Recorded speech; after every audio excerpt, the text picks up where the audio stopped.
আজকে নিয়ে আসলাম আম্মুর হাতের best chicken haleem recipe. So hey everyone, hope you all are doing great and welcome to my video. তো হালিম বানানোর জন্য প্রথম আম্মু এখানে একটু পেঁয়াজ ভেজে নিচ্ছে, কিছু বেরেস্তা করার জন্য আর কিছু হচ্ছে যে মুরগিটা রান্না করবে ওইটার জন্য। এরপরে পেঁয়াজটা ভালো মতো ভাজা হয়ে গেলে এখানে আদা রসুন পেস্ট দিয়ে দিয়েছে।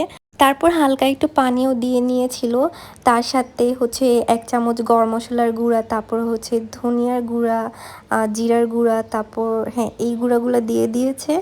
গুঁড়া মশলাগুলো ভালো মতো এটার সাথে মিক্স করার পর পরিমাণ মতো লবণ, তারপর হচ্ছে মরিচের গুঁড়া, যার যেরকম ঝাল পছন্দ সেই রকম অনুযায়ী দিয়ে নেবেন। আমরা একটু বেশি ঝাল দিয়েছিলাম। তারপর এই পেস্টটাকে অনেক ভালো মতো কষানো হয়েছে। যখন তেলগুলো উপরে ওঠা শুরু হয়েছে তারপর এটার মধ্যে হচ্ছে একটু হালিম মিক্সের মশলা দিয়ে দেওয়া হয়েছে। এটা হচ্ছে আমরা রাঁধুনি হালিম মিক্স ইউজ করেছিলাম। আর এখানে পুরোটা মশলা আমরা ইউজ করব না, প্রায় অর্ধেকের মতো ইউজ করব, আর বাকি অর্ধেক রেখে দিব, যখন ডালটা দেওয়া হবে তখন ইউজ করব। দেন এটাকে আরও ভালো মতো কষানোর পর এখানে মুরগিগুলা দিয়ে দেওয়া হয়েছে।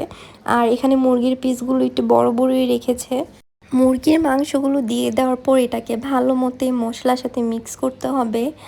আর এটাকে অনেকক্ষণ ধরে কষানোর পর এটার মধ্যে আমরা হালকা একটু পানি দিয়ে দিব।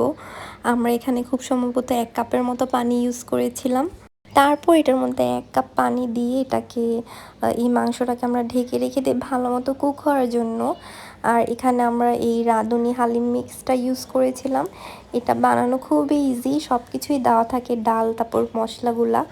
আর এখানে যে ডালগুলো ছিল সেটাকে বলা হয়েছিল যে 15 মিনিট ফুটন্ত গরম পানিতে ভিজিয়ে রাখতে।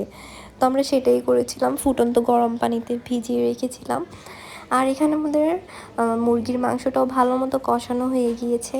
সেটার মধ্যে আমরা সেই ভেজানো ডালগুলো দিয়ে দিয়েছি। এরপর হালিমের ডালটাকে ভালো মতো এই মুরগি তারপরে মশলাটার সাথে মিক্স করব।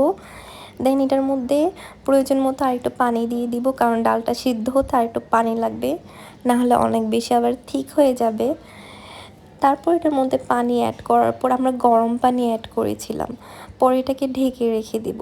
দেন কিছুক্ষণ পর যখন উঠিয়ে নেওয়ার সময় হয়ে যাবে তখন বাকি যে হালিম মিক্সের মশলাটা ছিল সেটা দিয়ে দিব। এরপর মশলাটা দেওয়ার পর এটা হচ্ছে কিছুক্ষণ কুক হবে। এরপর আমরা চুলা থেকে নামিয়ে ফেললাম। দেন আমাদের হালিম তৈরি।